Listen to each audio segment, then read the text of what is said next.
In the ever-changing world of social media, a new company called Spreecast getting more and more attention. It's based in San Francisco and it lets users connect face-to-face via the internet.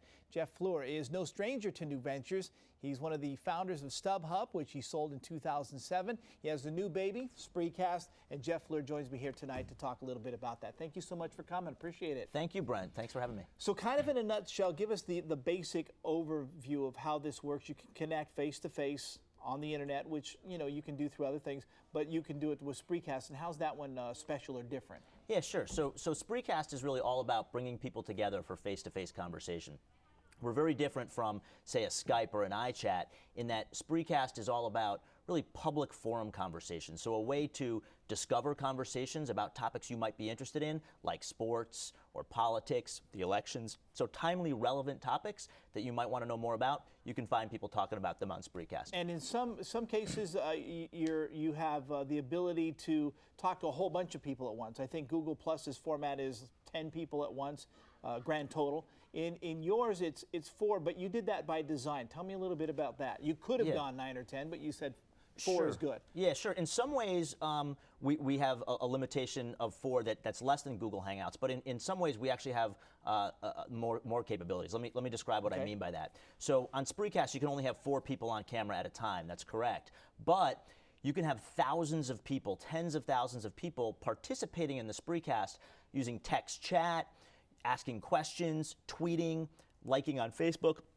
And any of these people can actually request to join on camera. And if the producer or the creator of the Spreecast gives that person privileges, that person can actually join on camera, which is something that you cannot do with Google Hangouts. So if I'm the person who initiated it, and you and I are talking, and then somebody else says, hey, that's an interesting conversation, I would get some kind of an alert, and then I would be able to include that person if I felt like it? That's right. Video-wise. Yeah, that's right. You can include people video-wise if they're requesting to join with video. When they ask questions or make comments, you can decide to approve those comments and bring them on the screen, almost like a lower third in TV, and address those questions or comments. You get to control the entire experience as the creator of the Spreecast. And what's even better is you can give other people those same producer controls. So you can have an off-camera producer working on your Spreecast with you who may not actually be on camera, but can manage all these controls, approve people, deny people, and really allows you to have something where the output is much more polished.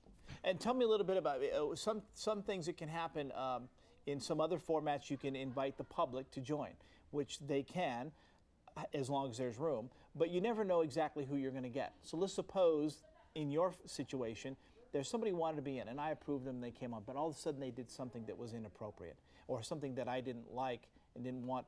Can I stop that? Can I halt that behavior? Yeah, absolutely. You can take anybody off camera immediately. It's just a little X. There's actually a delay between the viewers and the live experience, so as long as you do it within 4 or 5 seconds, the viewers won't even see it.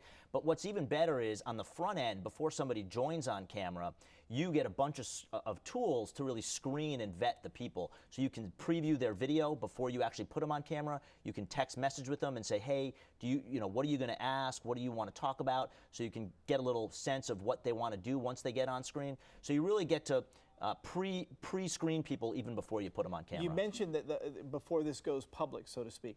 What if I just want to have a conversation with my mom and she didn't want to be seen? Or let's suppose I'm using this for my company and we might be talking about company secrets. It's a great opportunity to connect with 3 or 4 of my employees or colleagues elsewhere, but I don't want everybody to see that. Can I make it a private thing that nobody can see? Yes, you can. So we do have private Spreecast. You just, when you set up the Spreecast, which is a very quick process, you just select it as a private Spreecast. You can invite specific people in and nobody else will be able to join. We also have a type of Spreecast that's called unlisted, which is shareable through a URL. So if you share that with people, as long as they have the URL, they can join, but it's not publicly searchable or discoverable on Google or anything like that. So we have a couple of different privacy settings that really allow you to control how private or how public you want to be. And while we're talking about that, in order to get some of these, because there's FaceTime, you mentioned, iShare, you got the Skype, you got Google Plus. There's a lot of out there in this arena.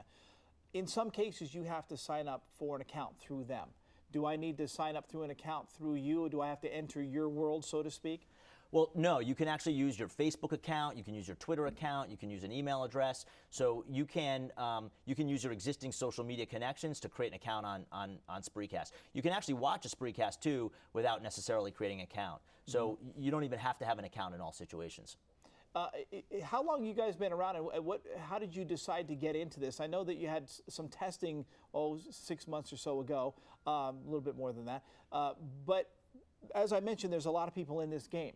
So you decided to enter this game. Why did you decide to kind of get in and develop your format this way? Yeah, so great question. So, you know, I looked at my own use of social media and my friends and family and how people were using Facebook and Twitter. And so much of those tools are really characterized by these text-based messages, right? So tweets or status updates and retweets and replies and comments and likes. And all of that is really valuable, but what's missing from that interaction in social media is the face-to-face connectivity, that when you sit down with somebody and you look at them in the face, you can understand what they're saying by seeing their facial expressions and their body language. You get a higher sense of what the person's actually trying to communicate. And that has sort of been missing from the social media landscape that we've seen. So I really wanted to put something out there, not instead of Facebook or instead of Twitter, but in addition to, that really lets people connect, but connect face-to-face. And you use those too, because then let's suppose I want to announce that I'm going to have this chat and invite people. I can do that through not only my account, but also through Facebook or Twitter. I can send that message out, right? That's right. It's very much platform agnostic, so you can publish to Facebook, you can publish to Twitter, you can publish to Google Plus or LinkedIn, you can invite your social contacts from any of these networks into a Spreecast. You can do all this right from the Spreecast site. We also have an embedded player, so the entire Spreecast can be embedded on any third-party site, on a blogger's website or a media property's website. So yeah, there's a lot of ways to kind of get the word out there. Very good, Jeff Fluhr. Thank you so much for coming in and sharing with us, and good luck on your new venture. Thanks very much.